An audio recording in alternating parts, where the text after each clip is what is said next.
សូមចុចលើ Subscribe ហើយចុចលើរូបកណ្ដឹងនោះលោកអ្នកនឹងឃើញពាក្យនៅលើអេក្រង់បញ្ជាក់ថា You get all notification ច្បាប់តើគឺជាអ្វីច្បាប់តើគឺជាអ្វី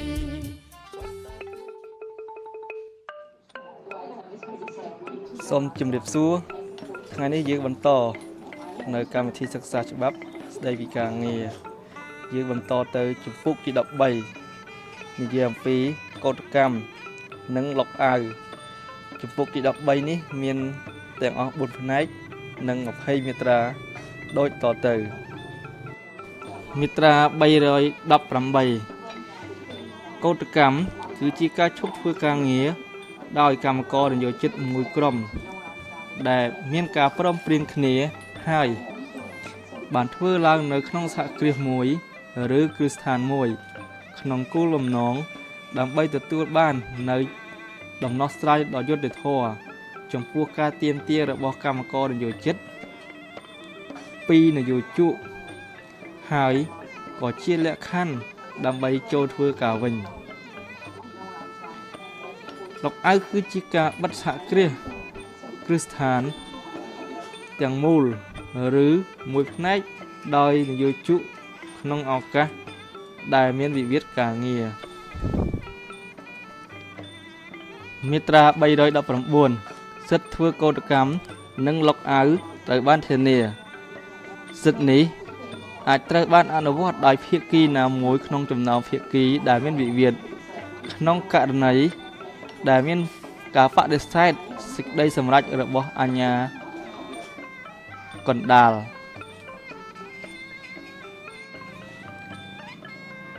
មាត្រា320សិទ្ធិធ្វើកោតកម្មអាចត្រូវបានអនុវត្តផងដែរនៅពេលដែលក្រុមប្រឹក្សាអាជ្ញាកណ្ដាលមិនបានដោះស្រាយឬមិនបានជូនដំណឹងអំពីដំណោះស្រាយរបស់អាជ្ញាកណ្ដាលក្នុងរយៈពេលដែលមានកំណត់ក្នុងជំពូកទី12សិទ្ធិនេះក៏ត្រូវបានអនុវត្តដែរនៅពេលដែលសហជីពជាតំណាងកម្មករនយោជិតយល់ឃើញថាត្រូវយកសិទ្ធិនេះមកប្រើដើម្បីបង្ខំឲ្យមានការគោរពតាមអនុសញ្ញារួមឬតាមច្បាប់សិទ្ធិនេះក៏អាចអនុវត្តបានដែរជាទូទៅសម្រាប់ការការពារផលប្រយោជន៍ខាងសេដ្ឋកិច្ចនិងខាងផលប្រយោជន៍ខាងវិជ្ជាជីវៈសង្គមនៃកម្មករនយោជិតសិទ្ធិធ្វើកោតកម្មអាចអនុវត្តទៅបានលុះត្រាតែមានការប្រើប្រាស់អស់លទ្ធភាពក្នុងការដោះស្រាយជម្លោះដោយមធ្យោបាយសន្តិវិធីជាមួយនយោជកមាត្រា321កាលណាវិវាទការងាររួមកើតឡើងអំពីការបកស្រាយវិធានគតិយុត្តដែលមានប្រភពចេញពីច្បាប់ឬពីអនុសញ្ញារួមឬក៏វិធានទាក់ទងទៅនឹងដំណោះស្រាយរបស់អាជ្ញាកណ្ដាលដែលភាគីសម័យបានព្រមព្រៀងគ្នាសិទ្ធិធ្វើកោតកម្មមិនអាចអនុវត្តបានទេសិទ្ធិនេះក៏មិនអាចអនុវត្តបានដែរបើសិនធ្វើឡើងក្នុងគោលបំណងសាររើឡើងវិញនៅអនុសញ្ញារួមឬដំណោះស្រាយរបស់អាជ្ញាកណ្ដាលដែលភាគីសម័យបានព្រមព្រៀងគ្នាហើយនៅពេលដែលអនុសញ្ញារួមឬដំណោះស្រាយរបស់អាជ្ញាកណ្ដាលនោះមិនទាន់ផុតកំណត់ទេមាត្រា322សិទ្ធិធ្វើលុកអាវត្រូវអនុវត្តតាមបទបញ្ញត្តិទាំងឡាយដូចគ្នានឹងសិទ្ធិធ្វើកោតកម្មដែរ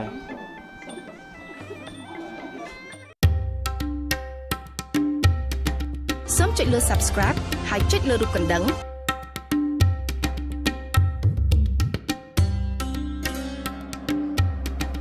យើងចូលដល់ផ្នែកទី2នីតិវិធីមុនធ្វើកោតកម្មមាត្រា323កោតកម្មត្រូវប្រកាសធ្វើតាមនីតិវិធីដែលមានកំណត់ក្នុងលក្ខន្តិកៈសហជីពលក្ខន្តិកៈនេះត្រូវកំណត់អំពីការអនុម័តដោយការបោះឆ្នោតជាសម្ងាត់ស្ ស្ដីពីការសម្រេចធ្វើកោតកម្មកការជូនដំណឹងមុនមាត្រា324ការធ្វើកោតកម្មត្រូវជូនដំណឹងមុនក្នុងរយៈពេលយ៉ាងតិច7ថ្ងៃគិតតែថ្ងៃធ្វើការហើយ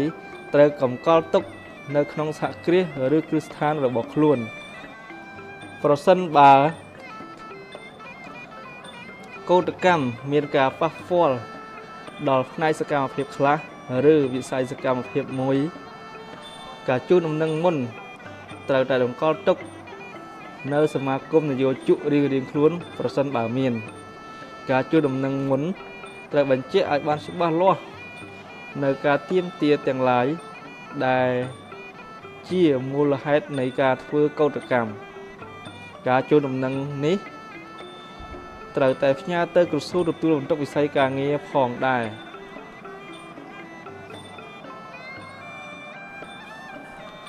មាត្រា325នៅក្នុងអំឡុងពេលនៃការជូនដំណឹងមុនរដ្ឋមន្ត្រីក្រសួងទទួលបន្ទុកវិស័យការងារត្រូវរិះរកយ៉ាងសកម្មនៅរាល់មធ្យោបាយដោយគិតទាំងកិច្ចសហការជាមួយក្រសួងពាក់ព័ន្ធ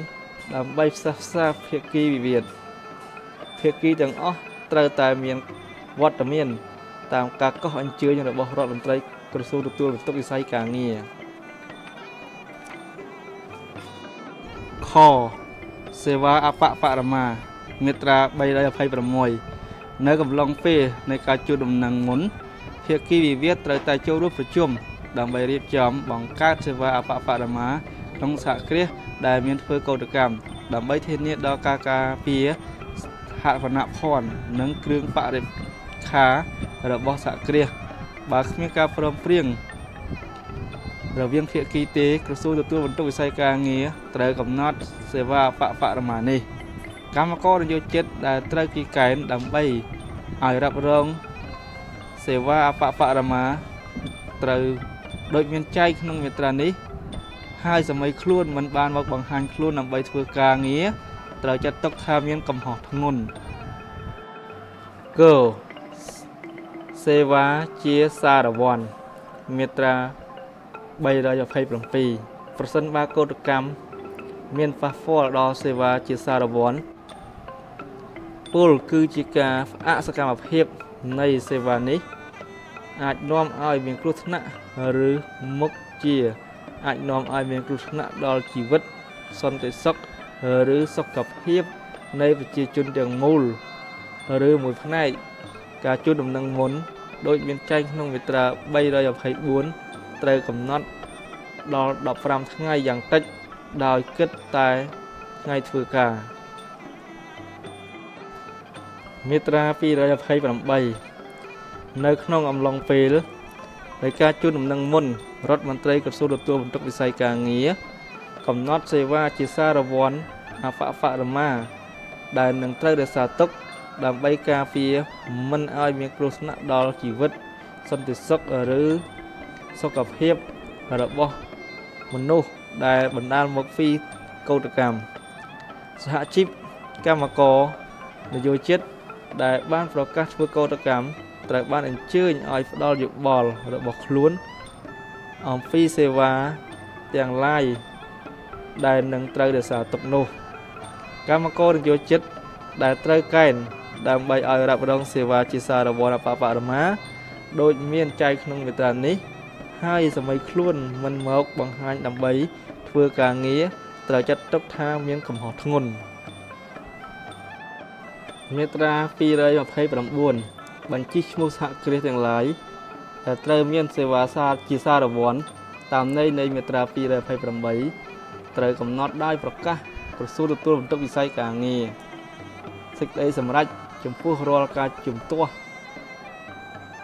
ដែលតាក់ទងទៅនឹងគុណវត្តនៃសេវាណាមួយថាជាសេវាសារវ័នជាសមត្ថកិច្ចរបស់តុលាការការងារឬរបស់តុលាការអាជ្ញាកតេប្រសិនបើគ្មានតុលាការការងារនោះទេ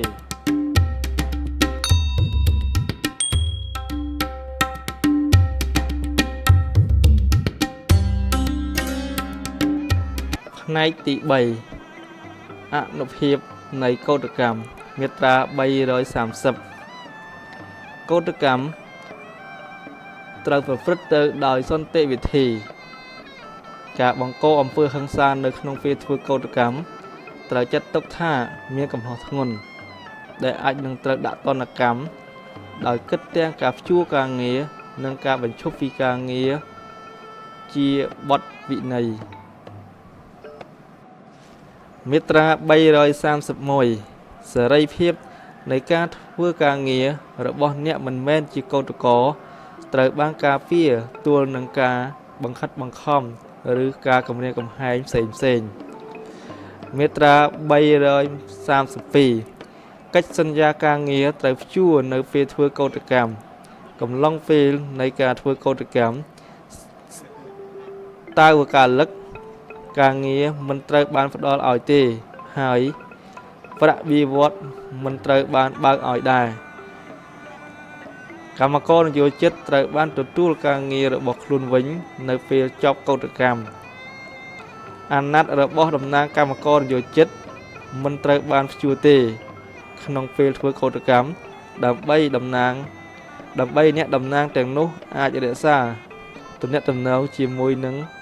តំណាងនយោជក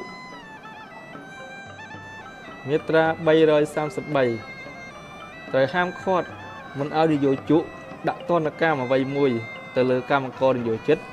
ដោយយកលេសនៃការចូលរួមធ្វើកោតកម្មរបស់សមាជជនរាល់ការដាក់ទណ្ឌកម្មរបៀបនេះត្រូវចាត់ទុកជាមោឃៈហើយនយោជកត្រូវទទួលពិន័យ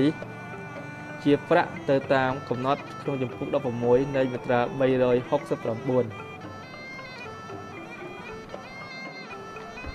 មាត្រា334ក្នុងកំឡុងពេលធ្វើកោតកម្មត្រូវហាមឃាត់មិនឲ្យនយោជកជ្រើសរើសកម្មករនយោជិតផ្សេងមកជំនួសកោតក្រទាំងអស់លើកលែងតែការជ្រើសរើសនេះធ្វើឡើងដើម្បីធានាសេវាអបបរមាដោយមានចែងក្នុងមាត្រា226មាត្រា326និងមាត្រា328ដែលកម្មករនយោជិតជាប់កេណ្ឌក្នុងសេវានេះមិនមកបង្ហាញខ្លួនដើម្បីធ្វើការរាល់ការរំលោភវិធាននេះតម្រូវឲ្យនយោជកមានកាតព្វកិច្ចបើកប្រាក់បៀវត្សឲ្យកម្មករនយោជិតជាកោតក្រទាំងអស់ក្នុងរយៈពេលធ្វើកោតកម្មមាត្រា335ចំពោះលុកអាវដែលប្រព្រឹត្តទៅដោយបំពានបទបញ្ញត្តិទាំងឡាយនេះនយោជកត្រូវផ្ដល់ប្រាក់ឈ្នួលឲ្យកម្មករនយោជិតទៅតាមចំនួនថ្ងៃដែលខាត់បង់មិនបានធ្វើការដោយរឿងនេះសូមចុចលើ Subscribe ហើយចុចលើរូបកណ្ដឹងផ្នែកទី4កោតកម្មខុសច្បាប់មាត្រា336កោតកម្មខុសច្បាប់គឺជាកោតកម្មដែលកើតឡើងដោយមិនអនុវត្តតាមនីតិវិធីដែលមានចែងក្នុងជំពូកនេះកោតកម្មដែលមិនធ្វើដោយសន្តិវិធីក៏គឺជាកោតកម្មខុសច្បាប់ដែរមាត្រា337ការកំណត់គុណវត្តនៃកោតកម្ម